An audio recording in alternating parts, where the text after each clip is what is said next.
تو آج ہم اردو ادب کی ایک بہت آپ کہہ لیں اہم شخصیت اشفاق احمد صاحب، ان کی تحریروں کے ایک مجموعے پر بات کر رہے ہیں جی عنوان ہے انمول کہانیاں۔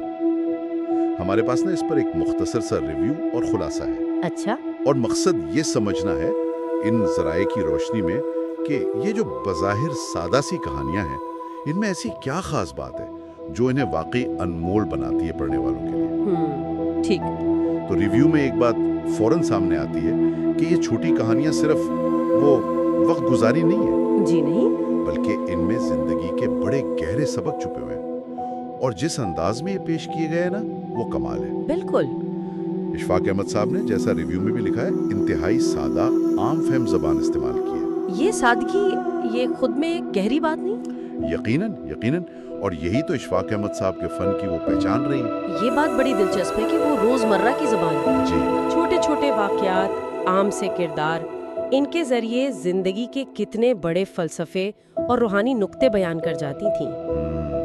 ریویو بھی اسی طرف اشارہ کر رہا ہے کہ ان کہانیوں کے موضوعات بہت بنیادی ہیں، انسانی ہیں، محبت، ایثار، قربانی، صبر، صحیح، رشتوں کی اہمیت، ہماری معاشرتی اقدار، لیکن ان کا بیان اتنا اثر انگیز ہے کہ قاری صرف کہانی پڑھ کر آگے نہیں بڑھ جاتا، نہیں بڑھتا۔ بلکہ جیسا ریویو کہتا ہے وہ اپنے اندر جھانکنے پر، سوچنے پر مجبور ہو جاتا ہے۔ صحیح، تو یہ سادگی جو ہے اصل میں گہرائی تک پہنچنے کا ایک راستہ بن جاتی ہے۔ اور یہ اثر صرف کسی خاص طبقے یا عمر کے لوگوں تک محدود نہیں رہتا ہے نا۔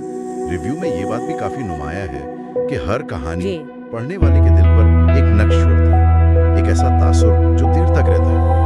یہ کہانیاں بڑوں کو جتنی متاثر کرتی ہیں، اتنی ہی بچوں کے لیے بھی سبق آموز ہے۔ بالکل، یہ کیسے ممکن ہوتا ہے کہ ایک ہی ٹیکسٹ، ایک ہی کہانی مختلف ذہنی سطحوں، مختلف تجربات رکھنے والے لوگوں سے ایک جیسا کنیکشن بنا لے؟ اچھا سوال ہے۔ اس کی ایک وجہ جو ریویو سے بھی سمجھ آتی ہے، شاید ان کہانیوں کا سادہ بیانیہ ہے اور کرداروں کا حقیقی پن۔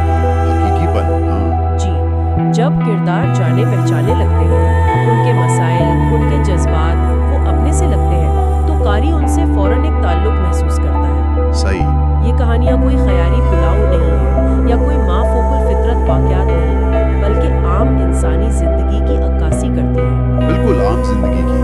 تو جب کہانی دل کو لگتی ہے تو اس میں جو چھپا ہوا پیغام ہے، وہ اخلاقی سبق، وہ زیادہ گہرائی سے اثر کرتا ہے اور یاد رہ جاتا ہے۔ یاد رہ جاتا ہے۔ جی، اور اگر ہم اسے وہ بڑے تناظر میں دیکھیں تو اقدار اور اخلاقیات کو نسل در نسل منتقل کرنے کا یہ آزمودہ طریقہ رہا ہے، صحیح، کہانی کے ذریعے۔ کہانی کی زبانی۔ جی، اور اشفاق احمد صاحب اس فن کے وہ ماہر تھے۔ تو گویا ان ذرائع کو دیکھتے ہوئے انمول کہانیوں کی جو اصل قدر ہے، وہ صرف کہانی پن میں نہیں، بلکہ اس تاثیر اور پیغام میں ہے جو سادگی میں لپٹا ہوا ہے۔ بالکل، کہتے ہیں کہ یہ کتاب ان لوگوں کے لیے ایک خزانے کی طرح ہے جو زندگی کے سبق، وہ بھی پیچیدہ سبق، جی، آسان، دلچسپ اور یاد رہ جانے والے انداز میں سمجھنا چاہتے ہیں۔ یہ محض کہانیاں نہیں ہیں، بلکہ زندگی کے تجربات کا نچوڑ ہیں جو قاری کی سوچ کو مہمیز دیتی ہیں۔ بالکل درست کہا۔ ریویو اسی نقطے پر زور دیتا ہے کہ ان کہانیوں کی اصل کامیابی ان کے دیرپا اثر میں ہے اور قاری کو غور و فکر کی دعوت دینے میں ہے۔ یہ کہانیاں جوابات دینے سے زیادہ میرا خیال ہے سوالات اٹھاتی ہیں۔ قاری کو اپنے تجربات، اپنے مشاہدات کی روشنی میں ان پر سوچنے کا موقع فراہم کرتی ہیں۔ یعنی ایک طرح سے سوچ کا دروازہ کھولتی ہے۔ جی، یہ صرف واقعات کا بیان نہیں، بلکہ انسانی نفسیات اور معاشرتی رویوں پر ایک تبصرہ بھی ہے جو بہت سادہ لفظوں میں پیش کیا گیا ہے۔ ہمارے ذرائع بار بار اس بات کو نمایاں کر رہے ہیں کہ یہ کہانیاں قاری کو سوچنے پر مجبور کرتی ہیں۔ تو اس گفتگو کے آخر میں ایک خیال ذہن میں آتا ہے جی، کہ آج کی اس تیز رفتار دنیا میں اتنی معلومات، اتنا شور، کیا اب بھی ایسی سادہ باتیں، ایسی عام فہم کہانیاں موجود ہیں جو ہمیں ایک لمحے کے لیے ٹھہرا کر زندگی کی بنیادی سچائیوں پر، اپنی اقدار پر، اپنے آپ پر گہرائی سے غور کرنے کی طرف مائل کر سکیں؟ یا یہ ہنر کہیں کھو گیا ہے؟